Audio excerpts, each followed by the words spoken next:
Allez, la deuxième partie de ce débriefing F1 consacré au Grand Prix de Corée. D'ailleurs, on dit Grand Prix de Corée tout le temps, alors que c'est a priori le Grand Prix de Corée du Sud. Corée du Sud, oui quand même. J'ai bien vu que c'était marqué Korean Grand Prix partout. Mais bon. J'allais formuler un vœu, j'espère qu'un jour il y aura un Grand Prix de Corée du Nord également, ou d'une Corée réunifiée, pourquoi pas. Bon. Petite parenthèse aussi au passage, c'est vrai que chaque année des Grands Prix en Asie, ou en tout cas dans cette partie du monde, au mois d'octobre, je m'interroge. Parce que même si à Suzuka il faisait beau le jour du Grand Prix, on a bien vu la veille que c'était pas ça. Ouais. Et puis là, une période qui est perturbée dans cette région du monde. Oui. Bon, Jean-Luc, il faut quand même bien qu'on parle de celui qui a gagné le Grand Prix et de celui qui s'installe et qui s'est installé en tête du championnat du monde. C'est Fernando Alonso, bien évidemment. Alors, Mozart, quand même, sur le forum, s'interroge, n'est-il pas quand même un peu chanceux ? Alors Mozart, c'est un petit génie, déjà. Fernando Alonso aussi, mais du pilotage.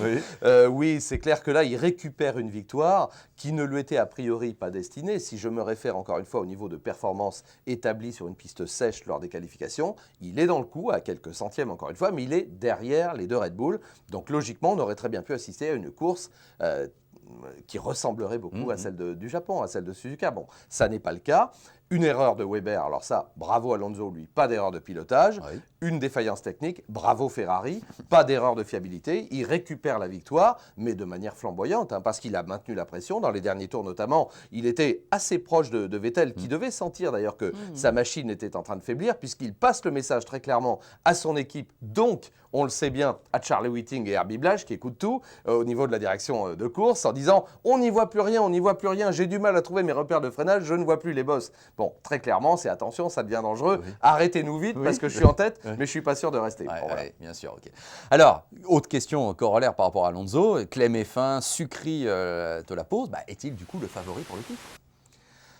Logiquement, oui. Avec 11 points d'avance et puis avec surtout 3 victoires dans les 4 derniers Grands Prix. 3 victoires et une 3e place. Oui. C'est manifestement l'homme fort de la fin de saison. Et là aussi, on en reparlera longtemps, qu'il perde ou qu'il gagne le titre. Enfin, surtout s'il le perd d'ailleurs. Mais cette erreur en Belgique, qui le fait sortir de la piste sur une piste piégeuse tout seul. Alors là, pour le coup, pas aidé. Donc là, il marque 0 alors qu'à l'évidence, il allait prendre des gros points. Imagine où il serait aujourd'hui alors qu'il n'a que 11 points, ce qui est déjà beaucoup. Alors c'est beaucoup et pas beaucoup. Parce que si on regarde évidemment le décompte que vous avez tous en tête, 25, 18, 15, 12, c'est-à-dire que, et oui, 20 sur 20. Et 10, tant qu'à faire. Donc c'est-à-dire que là, il est à une, et là je ne vais pas me louper non plus, il est à une 5e place de la tête de la course. Donc si on marque 10 points, si on est 5e, il resterait devant si par exemple Weber n'était que 5e. Bon, enfin, tu es en train de nous dire que, et tu l'as bien deviné comme nous, il est le seul à pouvoir être titré au prochain Grand Prix. C'est parfaitement clair. Il peut être champion du monde au Brésil. Bien sûr.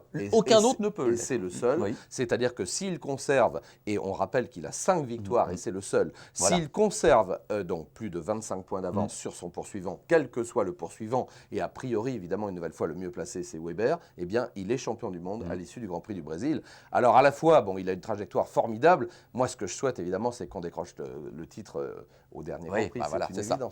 Cela étant, c'est vrai, il faut se souvenir, vous l'avez fait sur le forum, qu'il a été le premier vainqueur de la saison et que souvent, par un petit signe comme ça, c'est le premier qui finalement est champion du monde. Et de haute lutte face à Felipe Massa. Il avait été chercher cette. D'ailleurs, Massa en avait été un petit peu froissé. Passons à McLaren. Alors, 2 questions finalement pour McLaren, c'est assez attendu là. Hamilton peut-il encore y croire? Et Button, n'as-tu pas le sentiment qu'il marque le pas ou alors qu'il a été un peu sacrifié? McLaren est une écurie, là aussi, qui est très solide, qui est capable de surgir de ses cendres. Là, il faut bien reconnaître que ces pilotes marquent le pas, même si la performance d'Hamilton aujourd'hui et hier était brillante, dans la mesure où, effectivement, monté sur le podium, au milieu, bon, il a défendu ses chances. Hamilton est rapide, et un petit peu plus rapide que Button. De toute façon, on l'avait repéré, on l'avait compris, même si Button n'a pas démérité. Button se loupe en qualification, se qualifie mal. Button passe à côté, manifestement, de son Grand Prix, et Button ne marque pas de points, je dirais, à la régulière. 12e à l'arrivée. Et on l'a vu chahuter comme jamais au milieu du paquet. Là, il a repris contact, j'allais dire, avec la réalité du peloton. Là, c'est pas le ventre mou, c'est le ventre dur du peloton de la Formule 1, où on ne se fait pas de cadeaux, éjecté ici ou là. Bon, voilà, c'est un problème, là aussi, auquel souvent les pilotes de pointe, on se rappelle que même à certaines grandes époques, Michael Schumacher et d'autres ont expérimenté de manière amère le combat au milieu du paquet, où c'est vraiment un combat, c'est la charge de la brigade légère, à tous les coups sont permis. Donc c'est vrai que Button. Sacrifié, je ne pense pas. Non, honnêtement, je ne le crois pas. Et McLaren est une très grande équipe, capable d'aligner 2 monoplaces au même niveau. Et je ne pense pas que ce soit dans l'esprit de McLaren. Donc, je réponds non à cette question. Maintenant, qu'il ne soit plus dans la course au titre, de mémoire aussi, à 43 points maintenant du leader, ça oui, je crois qu'on peut le dire. Voilà. Beaucoup de questions encore sur Schumacher. Signalou 77, Mozart, Valentin du 17, donc qui se classe à une belle 4e place et son meilleur score de la saison égalé.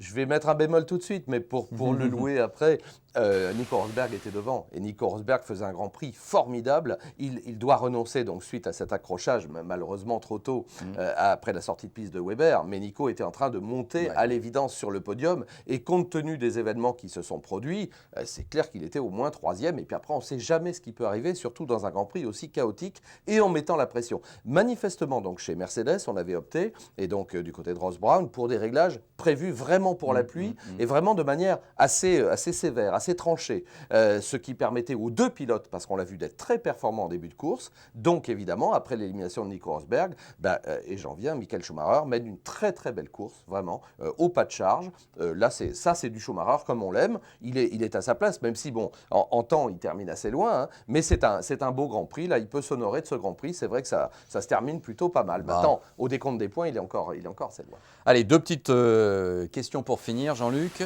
Sutil et Buemi, sans vouloir les pointer du doigt, n'ont-ils pas été un petit peu danger public ce dimanche? En vrac, c'est le mot qui convient. Alors Sutil, on sait qu'il adore ces conditions, il s'est souvent mis en évidence. Les Force India avaient baissé un petit peu de performance dans les conditions normales en termes de qualification. On les avait vus dans le top 10 à plusieurs reprises, c'est plus le cas. Donc là, il s'est dit, moi, il faut que je brille avant la fin de la saison. Il en a un peu trop fait, quoi. Il a un peu dégoupillé, comme on dit, ou il a disjoncté. Donc il en a beaucoup trop fait. 5 places de pénalité sur la grille du Grand Prix du Brésil. Les deux, là, et Buemi pour avoir aussi causé l'abandon de Glock. Il le mérite parce que c'est carrément, il passe à l'abordage. Puisqu'on était dans un domaine nautique, c'est de l'abordage de pirate, ça c'est clair. C'est-à-dire on freine 50 mètres trop tard, j'exagère, et on va évidemment s'appuyer sur celui qui est là et qui n'y est pour rien. Donc oui, c'est normal, c'est logique. Question enfin sur Petrov. Certes, il était devant Kubica au moment où il se crache, mais il se crache. Alors, moi, je le sauve un peu parce que justement, le Grand Prix qu'il menait était remarquable.